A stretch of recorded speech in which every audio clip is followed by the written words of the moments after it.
বন্ধুরা, অনুরাগের ছোঁয়ায় দেখা গিয়েছে দীপা দেখতে পায় সূর্যকে কয়েকজন মিলে একটা ক্লিনিকে নিয়ে যায়। এরপর সেখানে ডাক্তারও থাকে। তারপর দেখা যায় সূর্যকে হয়তো অপারেশন করতো, তবে দীপা দরজার ফাঁক দিয়ে সবটা দেখতে পায়। এরপর দীপা বলে, না, আর দাঁড়িয়ে থাকলে চলবে না, আমার যাওয়াই হবে, ভিতরে যেতেই হবে। এরপর দীপা ভিতরে চলে আসে আর বলে, কেউ এক পায়ে এগোবে না, কেউ ডাক্তারবাবুর গায়ে ছোবে না, তাহলে কিন্তু খুব খারাপ হয়ে যাবে, আমি কিন্তু কাউকে ছেড়ে দেবো না। এরপরে দীপা হাতের কাছে যা পায় তাই নিয়ে ওদেরকে মারতে শুরু করে। এরপর দেখা যায় একসময় ওরাও মাটিতে লুটিয়ে পড়ে। তাদের মধ্যে এবার একজন দীপাকে আঘাত করে ঠেলে ফেলে দেয়।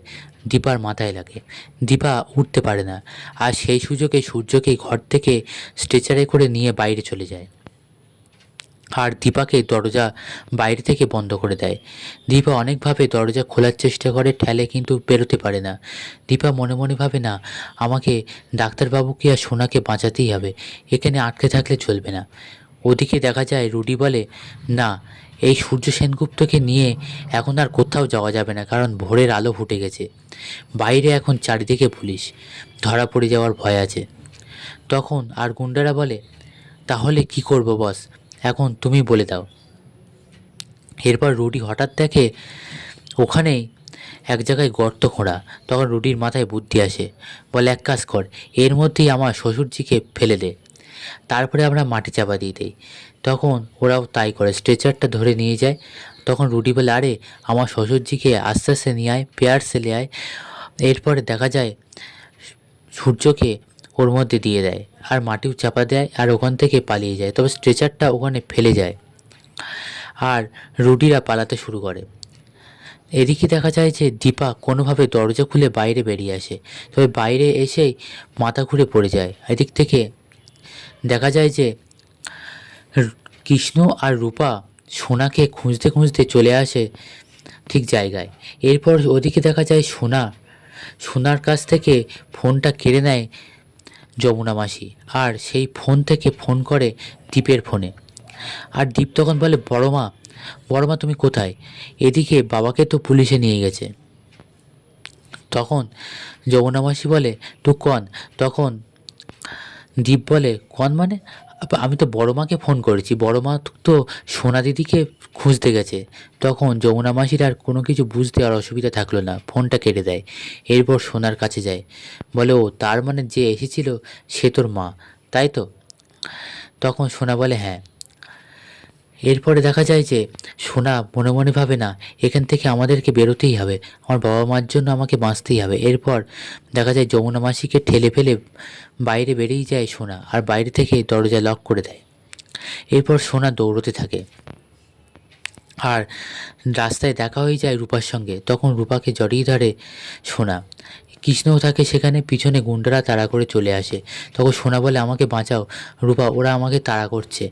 এরপর কৃষ্ণ গুন্ডাদের সঙ্গে ফাইট করে। কিছু সময় ফাইট করার পর একটা গুন্ডা কৃষ্ণকে পিছন দিক থেকে মাথায় মারে। তখন সোনা রূপা দুজনেই অবাক হয়ে যায়, চেঁচিয়ে ওঠে। কৃষ্ণ ওখানে লুটিয়ে পড়ে আর সোনা আর রূপা দুজনকেই ধরে নিয়ে যায় গুন্ডারা। এরপর যমুনা মাসি বলে, কী রে, কী ভেবেছিলি এখান থেকে পালিয়ে যাবি? ওদের মধ্যে কেউ কেউ বলে, গিয়েছিল একজন আর এলো এবার দুজন। এরপর সোনারূপাকে চেপে ধরে যমুনা মাসি। ওদিকে দেখা যায় ওদিকে দেখা যায় যে দীপাকে খুঁজে পেয়ে যায় এবার অবিনাশ আর কৃষ্ণ। তখন কৃষ্ণ বলে, মা। আর অবিনাশ বলে, দীপা তুমি এখানে? তখন দীপা বলে, ডাক্তারবাবু? ডাক্তারবাবু কোথায়? তখন অবিনাশ বলে, ডাক্তারবাবু এখানে কোথা থেকে আসবে? তখন দীপা সবটা খুলে বলে। তখন অবিনাশ বলে, না, আমাদের এখানে আর হাত পা গুটিয়ে বসে থাকলে হবে না, চলো খুঁজতে বেরোতে হবে। এরপর দেখা যায় খুঁজতে খুঁজতে হঠাৎ হসপিটালের সামনে আসলে তখন অবিনাশ বলে, চলো আমাদের এখান থেকে ইমিডিয়েটলি বেরোতে হবে। তখন দীপা বলে, "উম, না, যেহেতু তুমি বললে যে এখানে কোনো গাড়ি ডাক্তারবাবুকে নিয়ে যায়নি, তাহলে আমাদের আশপাশটা ভালো করে দেখতে হবে।" দেখতে দেখতেই দীপা দেখতে পায় একটা জায়গায় স্ট্রেচার পড়ে আছে। তখন দীপা বলে, ডাক্তারবাবুকে তো ওই স্ট্রেচারে করেই নিয়ে এসেছিল ওরা, আর এই জায়গাটা মাটিটা খোঁড়া খোঁড়া লাগছে কেন? এরপর দেখা যায় ওরা তিনজনে মিলে ওই জায়গাটা ভালো করে দেখতে থাকে। আর এদিকে দেখা যায় যে সোনা আর রূপাকে নিয়ে আসলে যমুনা মাসি বলে, এবার তোদের কি হবে বল, তোদেরকে তো আর ছাড়বো না। এরপরে রূপাকেও তো একটা নতুন পোশাক পরায় আর সোনাকে ওদিকে সাজিয়ে গুজিয়ে রেডি করে। সোনা তো কোনোভাবে সাজবে না। সোনাকে ওদিকে ওরা যমুনা মাসি মারে। তখন রূপা বলে, আপনি ওর গায়ে হাত দিলেন কেন বলুন। এরপর যমুনা মাসিকে উচিত শিক্ষা দেওয়ার জন্য রূপা দেখা যায় যে একটা সুচ উঁচুর দিকে মুখ করে রেখে দেয়, আর যমুনা মাসি কথায় কথায় ঠিক সেখানেই বসে, আর যমুনা মাসি করে ওঠে, পিছনে ফুটে যায় সেই সুচটা। এইবার রূপা এইভাবে যমুনা মাসিকে শায়েস্তা করলো। বন্ধুরা, পরবর্তী এপিসোডে ঠিক কী হতে চললো জানতে চোখ রাখুন আমাদের চ্যানেলে।